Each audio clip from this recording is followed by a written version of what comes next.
Seminar of the new semester, and there's nobody more fitting to start off our semester than Professor Robert Wistrich. Professor Wistrich, as many of you know, is the head of the Vidal Sassoon Center for the Study of Anti-Semitism at Hebrew University. He's also the Nürnberger Chair of Modern European and Jewish History at Hebrew University. I won't go into details, but for decades has been a leading scholar on issues of anti-Semitism, anti-Semitism within the European context on the left and the like. He's written numerous books, many articles. He's been a consultant and filmmaker. He's been a consultant for the BBC and international news agencies. He's helped to produce important films, Religious Hatred and the like. So I won't go into all the details to waste precious time.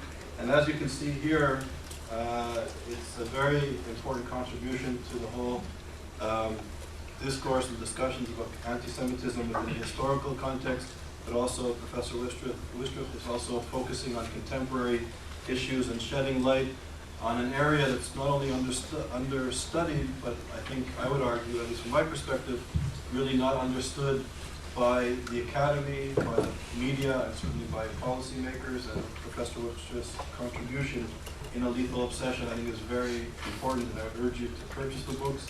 They'll be on sale after the seminar is complete. They're $40, and there'll be a representative from the bookstore who will be here to take your books. So, Professor Wistrich.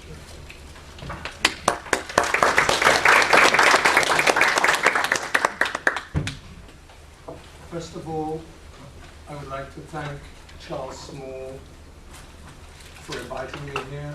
Second time I've been here in the recent past. And to congratulate him on having initiated and got this project, interdisciplinary project on anti-Semitism going at Yale University, and to see such a full audience here, I think, is, among other things, also a tribute to the success of this enterprise, which is more important today than it ever was. I have approximately 40 minutes to provide a very broad outline of what are some of the key themes in this study, and it is a very comprehensive, systematic piece of research, over 1,000 pages, on all aspects of anti-Semitism. Not so much in the conventional historical or historiographical mold of going from antiquity step by step through the different periods and ages, but rather it's an inquiry that began and begins in the present, which was set off by the events at the beginning of this last decade, 2000-2001. That's when I began in earnest to collect the research material, understanding even then that this was likely to be the most significant resurgence of anti-Semitism since World War II, as indeed it is proven to be. So approximately 80% of this book is focused on the last 20 years. But as I discovered in the course of writing it, there are very few themes in it which don't have deep roots, often in antiquity, sometimes in the Middle Ages, early modern period, but they cannot be understood. The things which are often referred to rather casually as the new anti-Semitism, in 90% of cases is not new at all. At best, we can say it's a blend of old and new. And therefore, it is absolutely essential to be familiar with and to know and understand the history of anti-Semitism. I want, before I begin, to focus on the two main issues that I wish to discuss with you today, namely contemporary European anti-Semitism and contemporary Muslim anti-Semitism. I want to touch on at least three issues that I think have produced widespread misunderstanding about what is the nature of anti-Semitism, ipso facto. The first of the common misapprehensions is, in my view, the idea that anti-Semitism can best be understood as a prejudice. I have never really been very convinced by this approach. First of all, I think that this is a far too universal and sweeping category that really doesn't begin to touch on the specific and particular characteristics of anti-Semitism. Yes, of course, it is one among many different forms of prejudice. And indeed, prejudice is not merely widespread, it is universal. I have yet to meet a single human being who was not prejudiced, and I include myself. We all prejudge, which is the literal meaning of prejudice. And we have to prejudge things. Of course, we need to guard against generalizations. And generalizations are made about Jews as they are made about many different ethnic groups, religious groups, nationalities, and so on. We all know that. But there is a huge gulf between everyday common garden varieties of prejudice and what I, not by accident, entitled my book, A Lethal Obsession. Lethal and obsessional, that's not prejudice. That's already in a different category. So if at one extreme of the spectrum, the most benign aspect of anti-Jewish sentiment might be the casual remark about Jews that we would call prejudiced. At the other spectrum, there is mass murder. And in between, there are many gradations. So to content oneself merely with the study of anti-Semitism as prejudice would be to step perhaps on the first rung of a ladder. But if you stop there, you haven't gone very far. And in fact, in my view,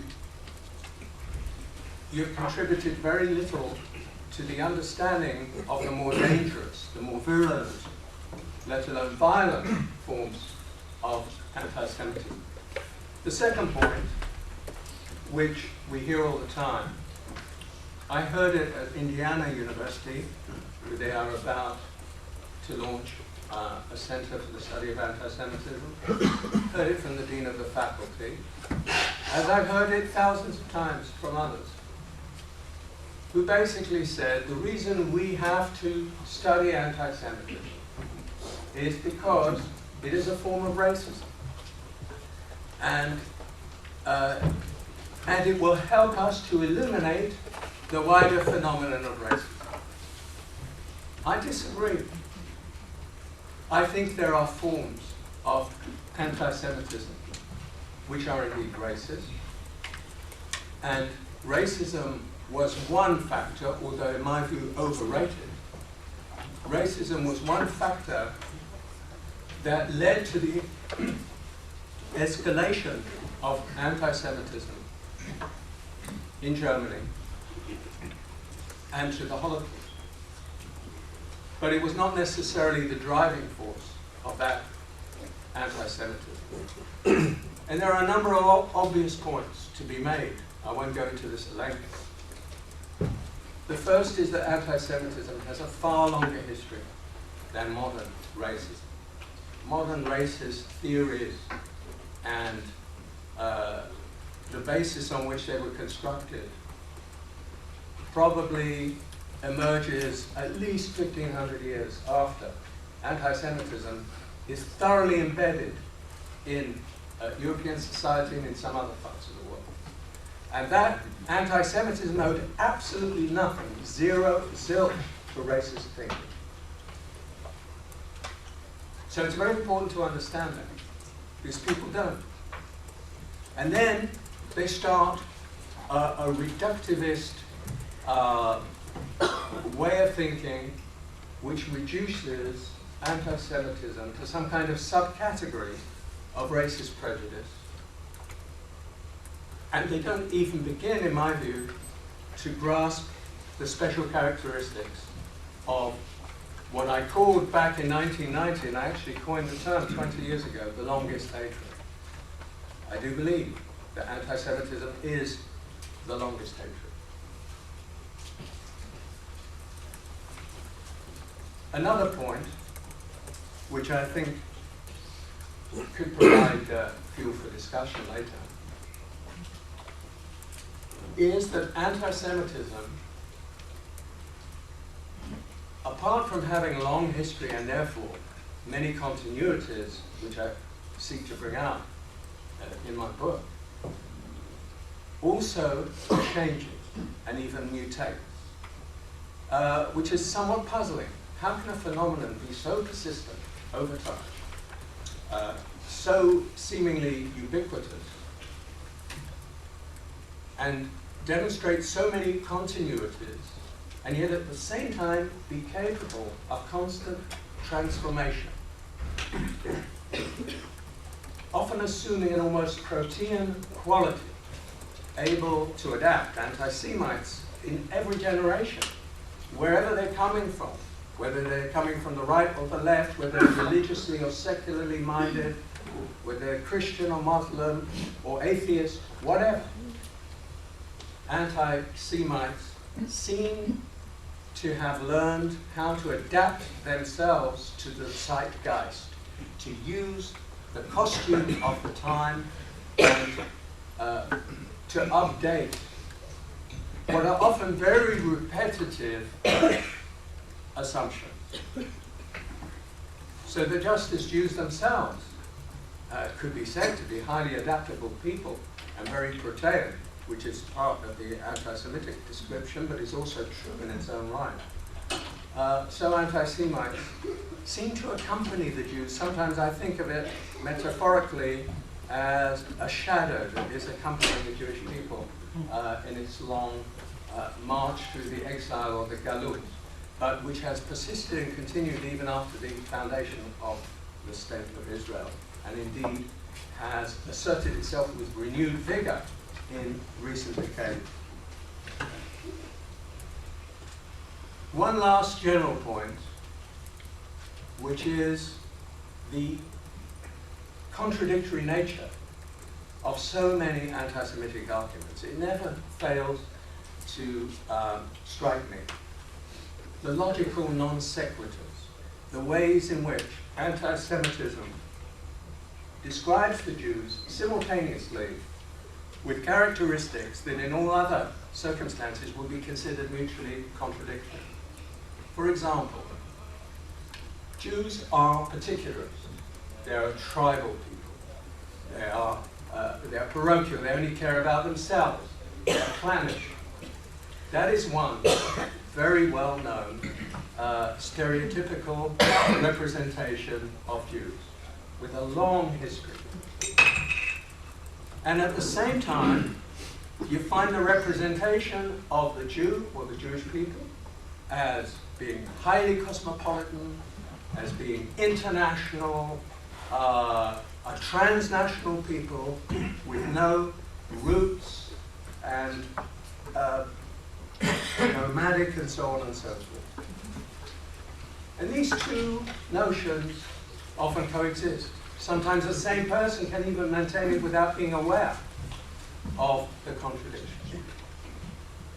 Even in Nazi anti-Semitism, you have the notion that the Jews are a distinct race, that they are the true initiators and the teachers of the world in the matter of purity of race. And some anti-Semites actually modeled themselves on what they presumed to be the Jewish concern for blood purity. And at the same time, the denunciation of the international Jew. This was a very dominant perception in the 1920s, 30s, and 40s. It was even the title of Henry Ford's version of the Protocols of Zion, the International Jew. Jews responsible for secularism, and at the same time for religious fanaticism.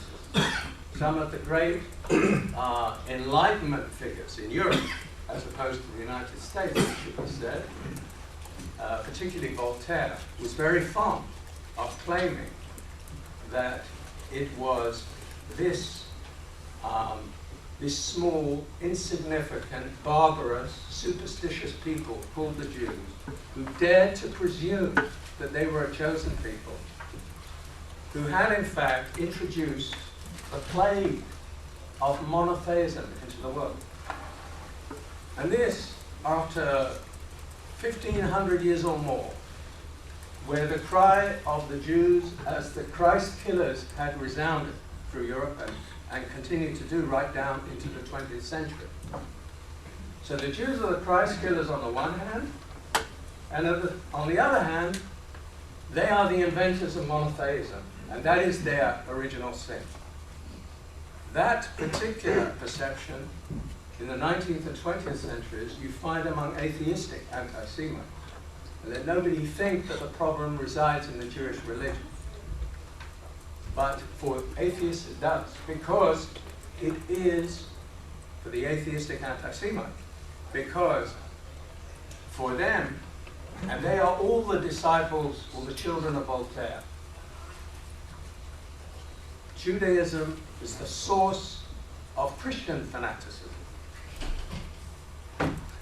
It is the original biblical source for intolerance, for cruelty, for inhumanity, and there are echoes of that today as well. In the allegations that are growing, this is definitely resurgent today, that Judaism itself, inherently, in its essence, is racist. It is the source of racism. That is a deeply anti-Semitic notion, but it is widespread and a complete misunderstanding of Judaism.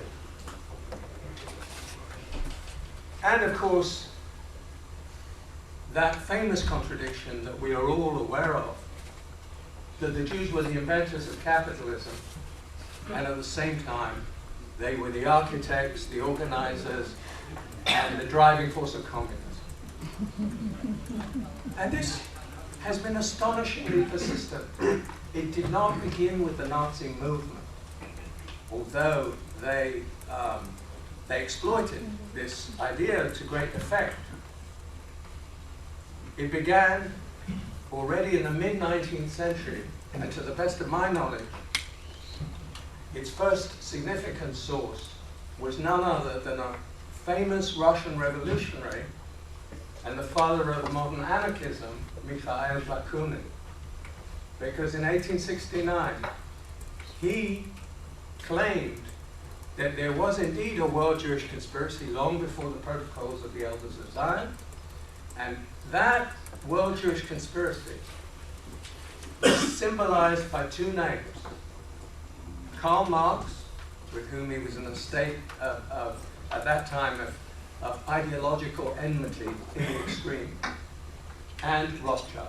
Marx and Rothschild were the two poles. Bakunin wrote this in an important work, which was a source book for many revolutionists in Russia. Today, or in the post-war period, the idea that the Jews were behind capitalism and communism particularly made its mark in the Islamic world. And I'll come to that later. But it has never disappeared. Needless to say, on the far right, among neo-Nazis, this is standard, nothing has changed. But also, you can find echoes sometimes on the left. Now let me come to Europe I don't have the time, although I'm sure we can go into it in questions, to trace what I trace in great detail here, individual countries in Western Europe and Eastern Europe today. And the way, in particular, that the interaction between anti-Zionism and anti-Semitism in the last 30 years, and with especial virulence in the last decade, how this has worked itself out in the public discourse, in the media, and among intellectuals, in the academy. The academy is one of the most serious sources, if I can put it this way, of infection of anti-Semitism in the contemporary world, and nobody should be surprised. If you look at the history of modern anti-Semitism, I say this without tongue-in-cheek, the contribution of intellectuals has been remarkable.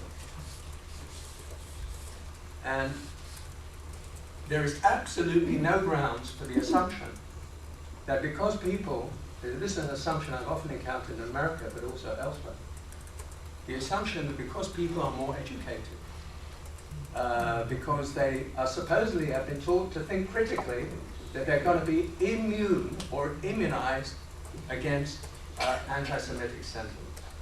It's impossible to avoid the role that intellectuals, and by no means only on the right, that was more fashionable on the right in the 1920s to the 1950s, but one of the shifts of the post-war era has been of anti-Semitism, risking a broad generalization here, from the right more towards the left, just as it has moved more from the Christian to the Muslim world in terms of its center of gravity, without ever disappearing where it originated, but becoming more muted, more dormant, but nonetheless complicit.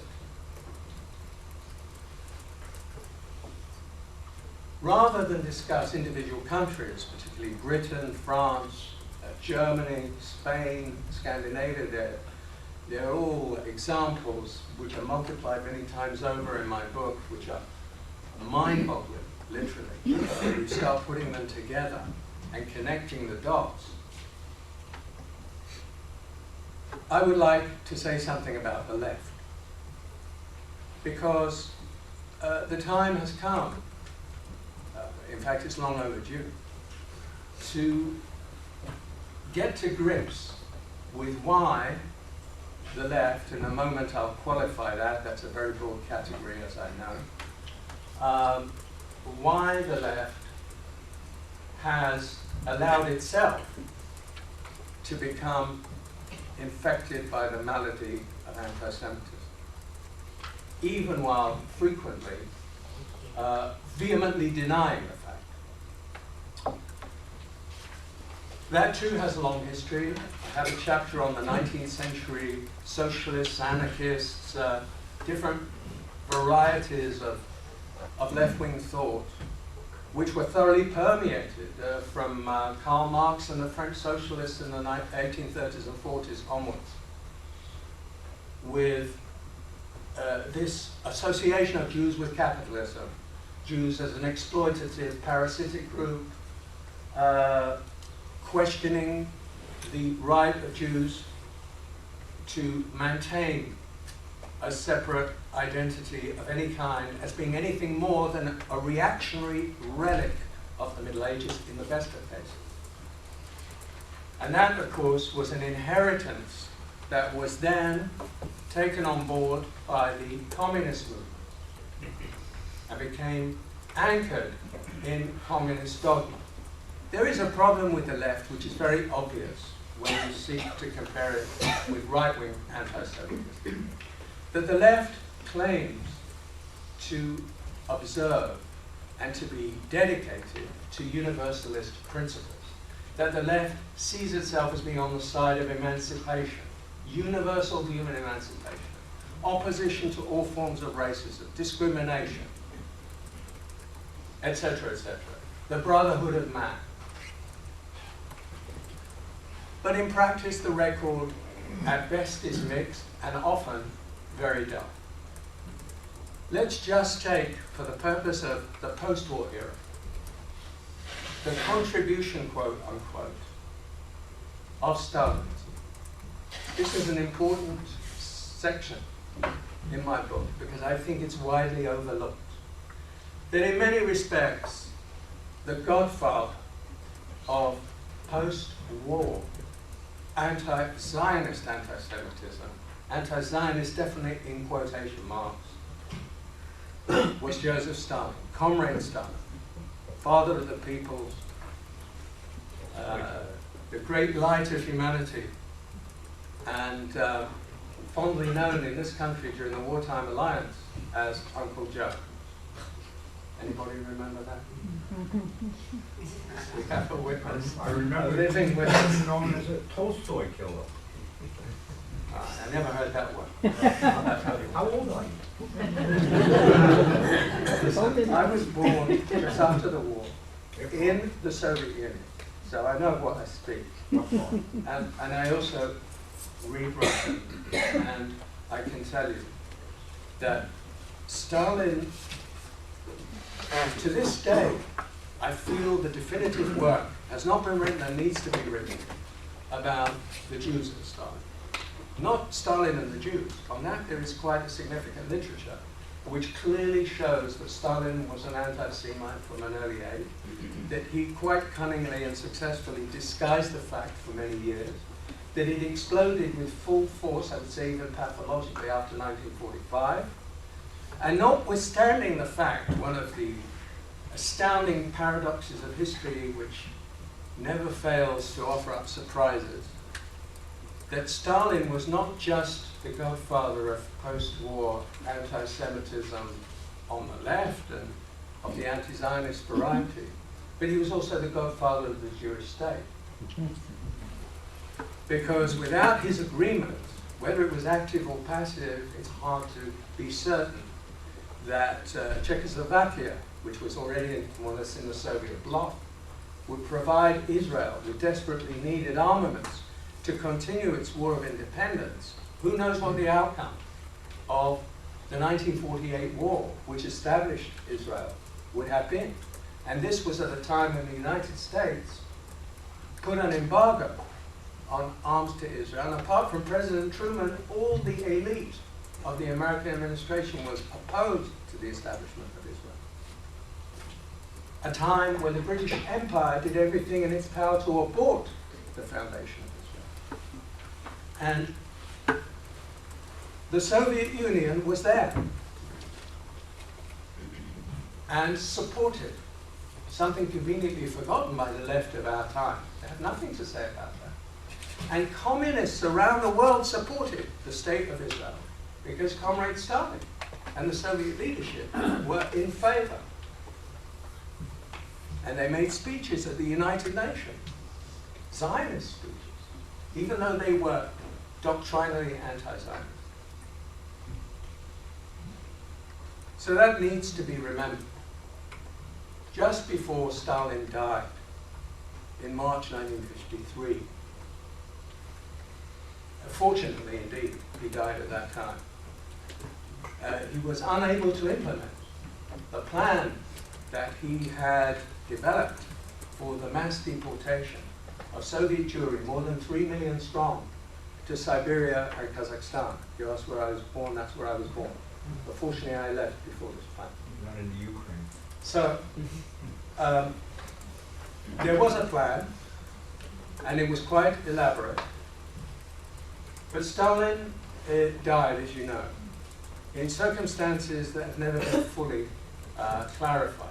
But he may well have been expedited to another world by some of his closest colleagues who knew that they were earmarked as being victims of the next purge. There was also another reason which is rarely mentioned, although the case is very well known, namely the doctor's plot, the so-called doctor's plot of 1952, when under Stalin's stage management, the top physicians of the Kremlin, who took care of Stalin himself and the Soviet leadership, the majority of whom were Jewish doctors, because they only trusted Jewish doctors, you see, for really good medical care. They were imprisoned, interrogated, tortured, and accused of being spies and working for the British and American intelligence agencies and the Zionists. And then when Stalin had his attack, his stroke, none of those Jewish doctors were available to come in his hour of need. They might have saved his life. I note that in passing because it's never mentioned. The other thing that's worth noting, if you believe in divine providence, is that Stalin died on Purim. So it was really a Purim festival. A Purim spiel. The left, and this is the serious point I want to make, the left, by which I mean right now, the more radical left, the left wing of the social democratic parties in Europe, the communists, the Trotskyists, among the most militant, vociferous, and often hateful opponents of the existence of Israel. They have a long tradition of doing that. And the Jewish Trotskyists have been particularly prominent in that activity, as they are in a great deal of the left-wing indictments of Israel, whether it's in this country or around the world, and in Israel itself. So that too has to be taken into account. The Jewish people has never wanted for enemies, even within its own ranks. You know, it's a gift. Perhaps that too is a divine providence. I don't know. However, when I study the discourse of the anti-Zionist left, let's call it that for the moment, the anti-Zionist left around the world today, I provide a lot of chapter and verse on this subject. What do I find?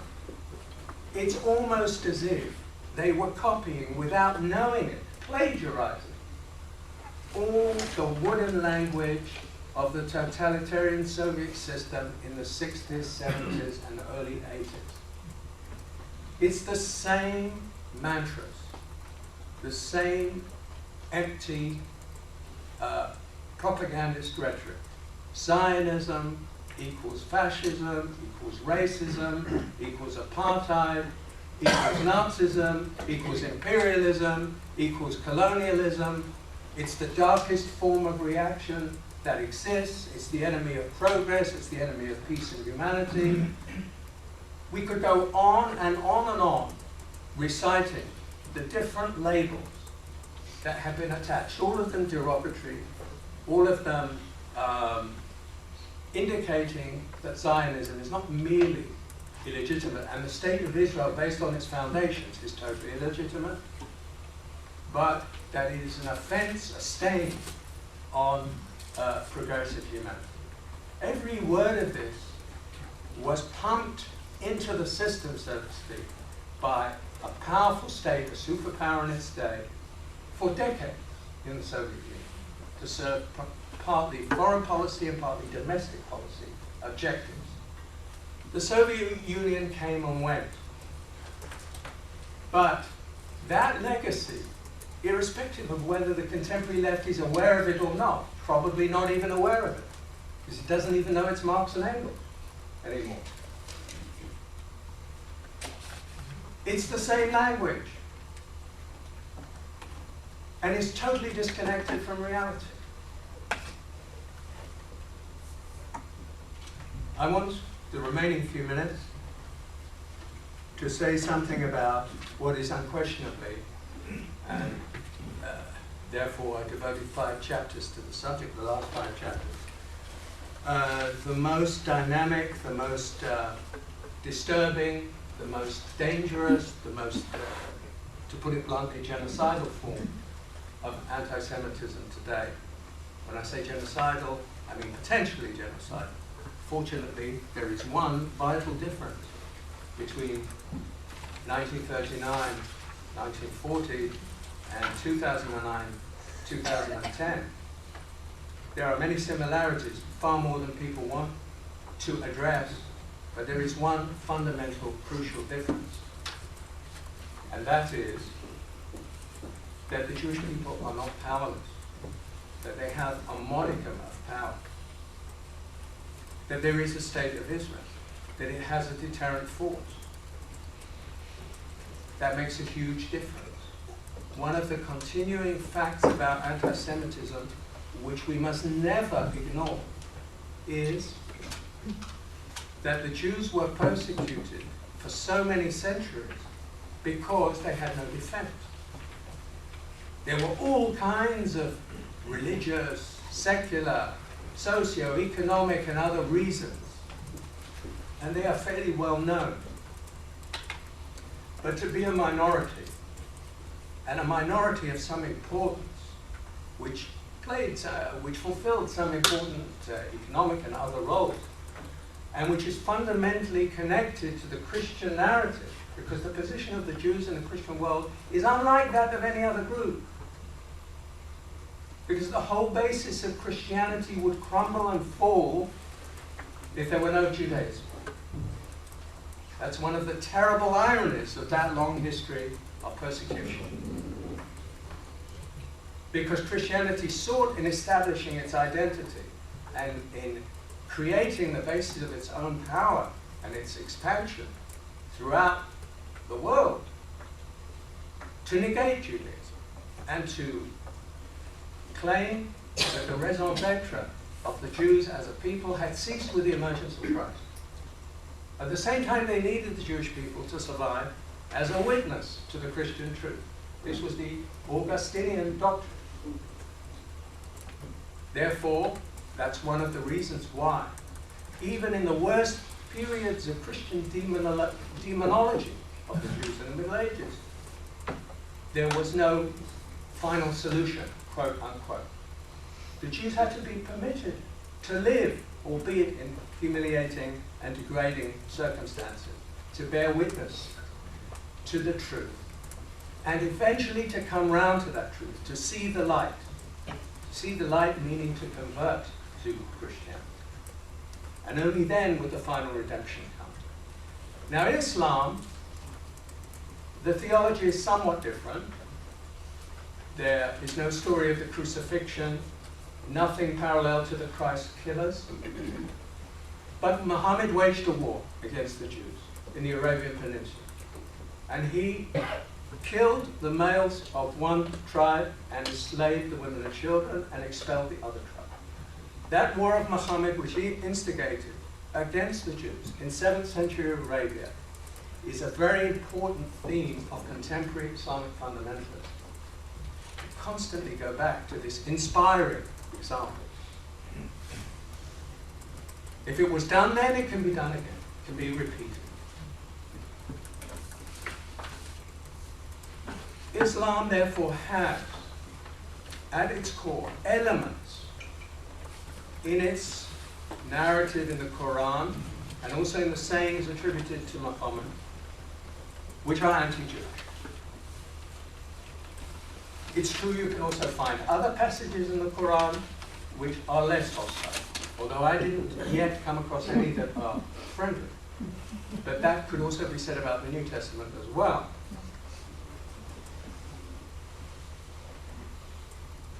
The question is often raised, is it not true that Jews living in Islamic lands were treated better? Their conditions were more favorable than in Christendom.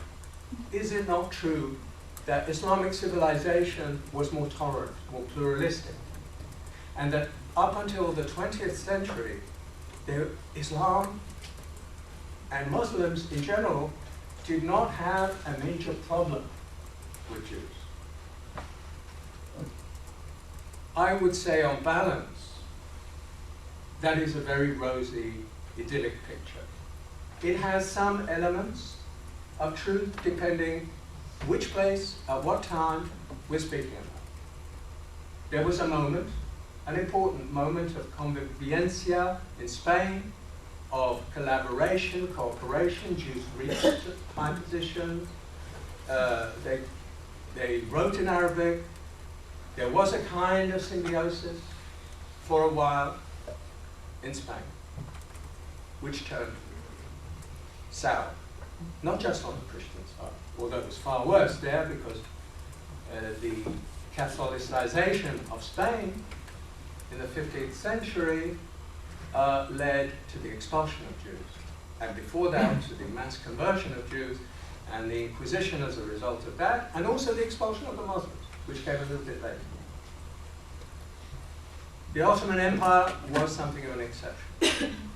The Ottoman Empire was probably the best case study where you can make an argument for Islamic civilization being relatively more tolerant. And certainly they gave shelter to Jews fleeing from Spain. But when you look at the wider picture, you see that Jews were extremely vulnerable, that their status was completely subordinate. Christians too had a subordinate status in Islamic land. They were permitted some religious autonomy.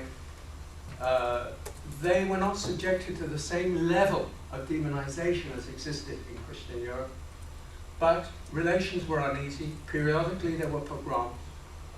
There's a lot of denial about that, but I think that the record is pretty unequivocal. Just it didn't happen on the same scale as in Christendom. When we come to the 19th, and especially the 20th century, on that I want to focus now,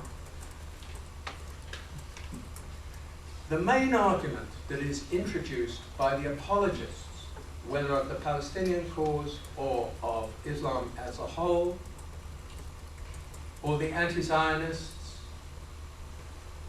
is to say Zionism was the cause of all problems.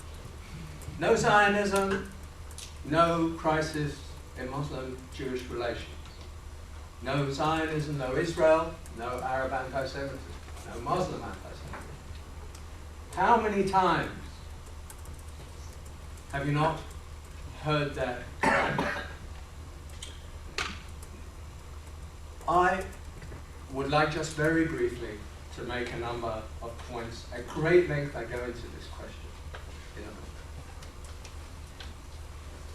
First of all, I think that more important than the issue of Palestine, even though I don't dismiss it, Palestine was a critical trigger in the 20th century for arousing hatreds and demagogic passions against the Jews and Zionism and subsequently Israel.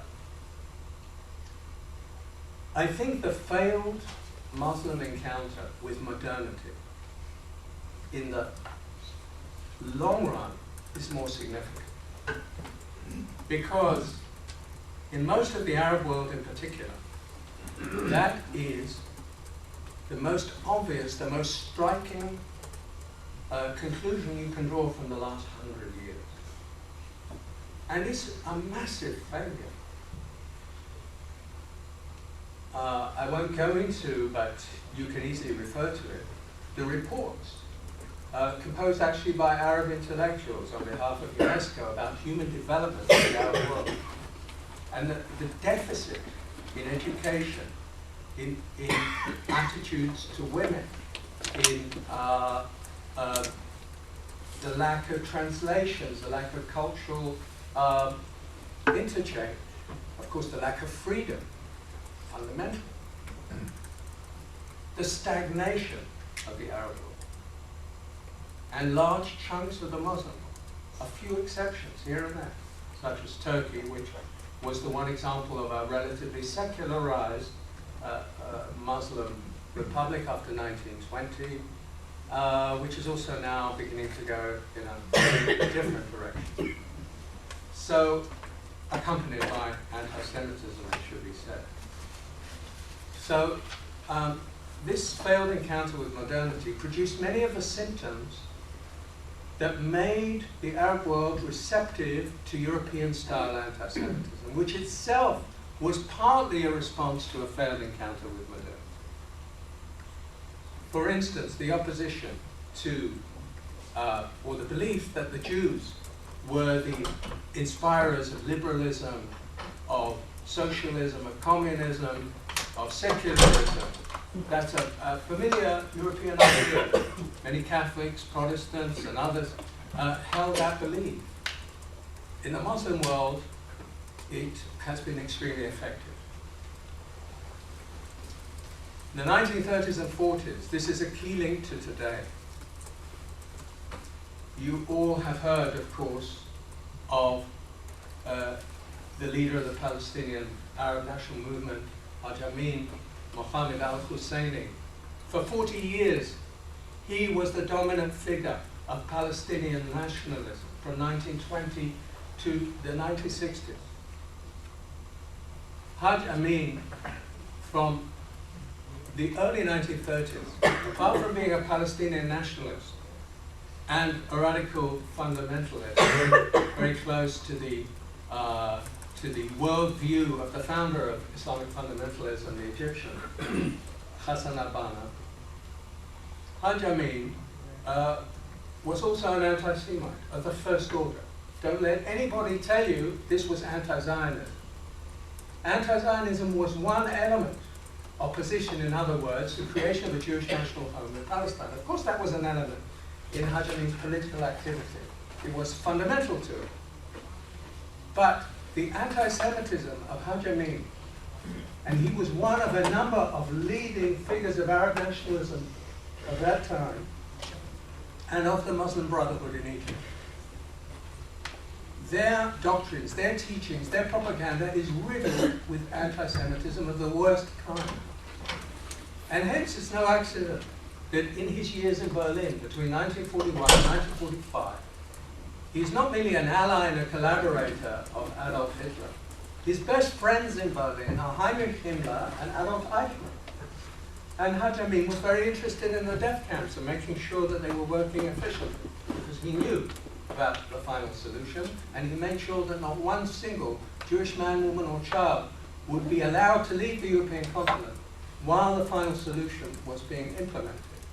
Because there were governments in the Balkans, governments of Romania, of Hungary, of Bulgaria, that were willing, for their own reasons, usually in exchange for bribes, to send a certain number of Jewish children to Palestine. And when Haj Amin was informed about it, all this is documented, it's even been translated into English, it's easily accessible. These are now known facts. And he wasn't a loner. He wasn't an exceptional case. And he was the authentic representative of Palestinian nationalism. And his type of anti-Semitism is Nazi anti-Semitism in an Islamic mold, but most of the arguments are instantly familiar to anyone who knows the history of European anti-Semitism.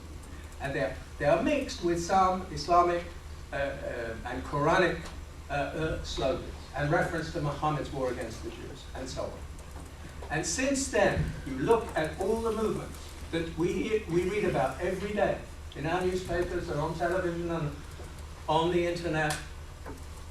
Hamas, the Palestinian Hamas, a branch of the Egyptian Muslim Brotherhood, with a sacred covenant that is one of the most anti-Semitic documents of the post-war era, which is replete with references to the protocols of the Elders of Zion as an authentic document, and the world Jewish conspiracy, and the idea that the Jews were responsible for the First World War, for the Second World War, for every revolution that has happened in modern history, for the chaos, economic chaos, social chaos. They are the warmongers. They are in alliance with the communists and with the Freemasons. Actually, the Hamas has an interesting obsession with Freemasonry, which I haven't really figured out, beyond the fact that they simply copied this from the European anti-Semitic tradition. And the same thing with regard to Hezbollah, Al-Qaeda, and last but not least, and with this I will close with a few quick remarks. Obviously one could talk about this final subject for hours, the example of Iran. Iran is not an Arab country, I assume everybody knows that, and not only is it not an Arab country, but there is an age-old hostility between Persians and Arabs, which needs to be taken into account also in understanding the way the Iranian regime of the Ayatollahs in the last 30 years has used anti-Semitism, as well as militant, radical anti-Zionism, as well as Holocaust denial. I believe one of the main reasons that the Islamic Republic of Iran has chosen this path, and it did not begin with Ahmadinejad, it began with Ayatollah Khomeini, who was an out-and-out, radical, and outspoken anti-Semite, and that needs to be understood and undocumented very thoroughly. Long before he came to power, Khomeini, who was a charismatic leader, a great force in the Muslim world, who created something unprecedented in history, the Islamic Republic of Iran. I can think of nothing that really can be compared with it. There was certainly no revolution in the Arab world that you can compare with. This was a major historic event for which we are all now paying the consequences. I mention in parentheses it happened during the presidency of Jimmy Carter. Whether it would have happened... Uncle Joe. Uncle Jimmy. So whether that would have made any difference or not, I leave others to decide. Khomeini created the institutions of the Islamic Republic of Iran. And he was also a thinker of sorts. And he certainly brought, lock, stock, and barrel, the protocol's view of the world when it comes to Jews and Israel. In the Iranian perception since 1979, obviously we're talking about the elite, very hard to know exactly what goes on in the minds of more educated but repressed strata in Iran, whether they, to what extent they buy into this really massive propaganda. I mean, propaganda on a Soviet scale.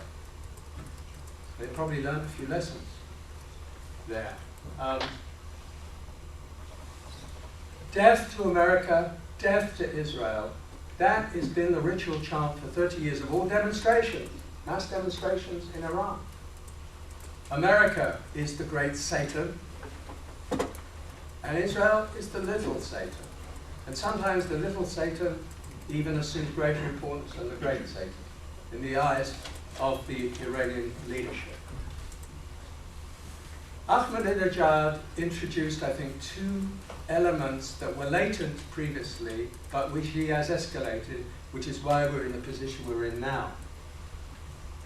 One is that he has taken a strand in the Shia version of Islam, a more messianic, apocalyptic strand, which previously was more quietistic, it was more passive, of waiting for the appearance of the 12th Imam, who will emerge from his hiding and will bring redemption to the whole world, and activated it, made it a lever of policy, a driving force of his own positions, very intransigent positions, and even of the nuclearization project. And the second thing which puzzles many people is why this insistence, this truly obsessional insistence on the denial of the Holocaust. Almost every public platform the President of Iran uses in order to make some kind of reference to the myth of the Holocaust, the hoax of the Holocaust, to talk about the need for an independent, objective, impartial examination of the facts, that famous or notorious, scandalous Holocaust Deniers Conference, I'm sure you all remember, from the year 2006, when the Iranian Foreign Ministry formally invited a motley crew of Holocaust deniers from around the world to come to Tehran, where they were hailed and treated as great scholars and major historians, people like Faurisson and David Duke, you know, at the cutting edge of scholarship on the Holocaust. And why? I mean, there are people in Iran, even in the leadership, who probably ask themselves, is this necessary? Is this good for us? They may not think it's immoral or outrageous, but they might think it's counterproductive. And I think, but it's a hypothesis, and this can be my closing remark, I think that Ahmadinejad, repulsive though he is not the clown that he's often presented as being. In other words, I think he may well be mad, but there is method. Quote Hamlet, there is method in his madness. The method is that he knows that Holocaust denial for several decades now has been extremely popular in the Arab world.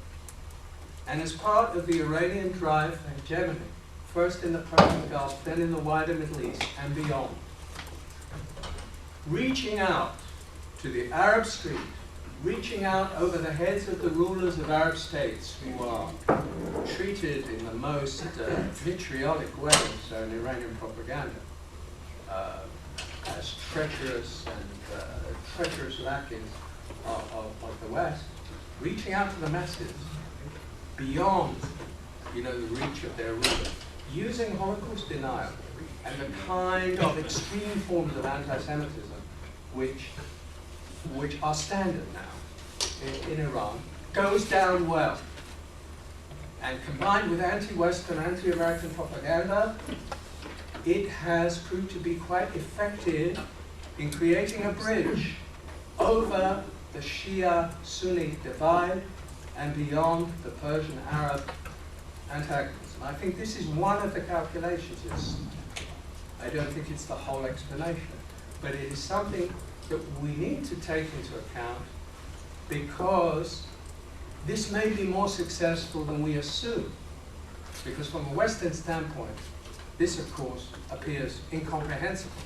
Obviously, nobody in a Western society, however much Western societies now are tinged with elements of anti-Semitism, could pursue that particular line.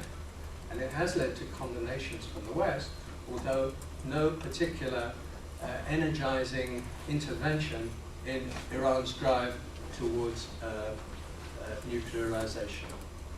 So I think this is a good moment to stop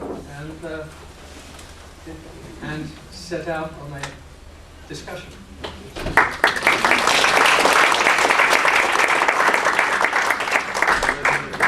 Thank you very much for your important seminar and your very important work. And I don't use those words lightly. Very sincerely, it's very important.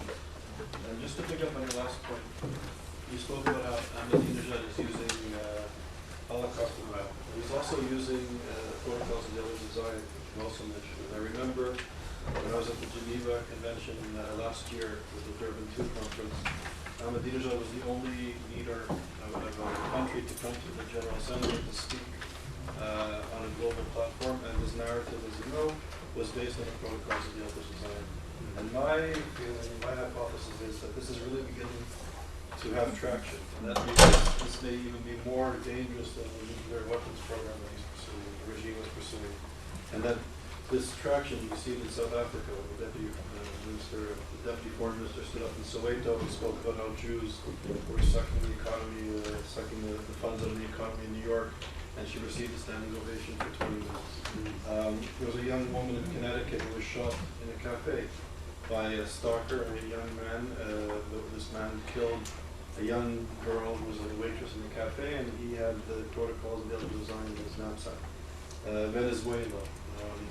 You can see it globally, outside the Middle East, that this is beginning to have traction. What is your view on sort of the resurrection, if you will, of the protocols in popular culture around the world? Well, I think that if we begin with the Arab world, the resurrection of the protocol as something of a bestseller And there are, I'm told, there are 60 different translations in Arabic of the protocols because there's such a demand for them. This came after 1967 to be far more widespread. It existed before then. It was under the sponsorship of Nasser and his Pan-Arab nationalist movement, that they had, the Egyptians had actually encouraged the first dissemination on a larger scale of the protocols. And there were Nazi experts, by the way, working in the Egyptian foreign ministry at that time. Some of them assumed Islamic names and converted to Islam. These were real Nazis, I'm not talking about imaginary ones. And then after 67, this is also an argument I heard once from Bernard Lewis, and I would take it a step further. He thought that in the Arab world there was a desperate need for some kind of reassurance that their crushing defeat, the crushing defeat of 3 Arab states by Israel in 1967, in 6 days, something unheard of, was such a blow to Arab self-esteem, particularly since they'd been led to believe for decades that the Jews were just a collection of human dust, who had, the scum of the earth, who had arrived in Palestine and would easily be pushed into the sea. Because that's what Arab propaganda was before 1967. And then to be overwhelmed in this way. There was a need for a theory, for a hypothesis, for an explanation that would salvage what was left of Arab self-esteem. The protocols were attractive because if you believe them, then you'd have to conclude it was not the tiny state of Israel, with its very small population, outnumbered 1 to 30, up to 1 to 60 today, by the Arabs. That had overwhelmed them. But there was this demoniacal, global conspiracy that the Zionists had infiltrated all the centers of power in the West, in America, elsewhere, and that through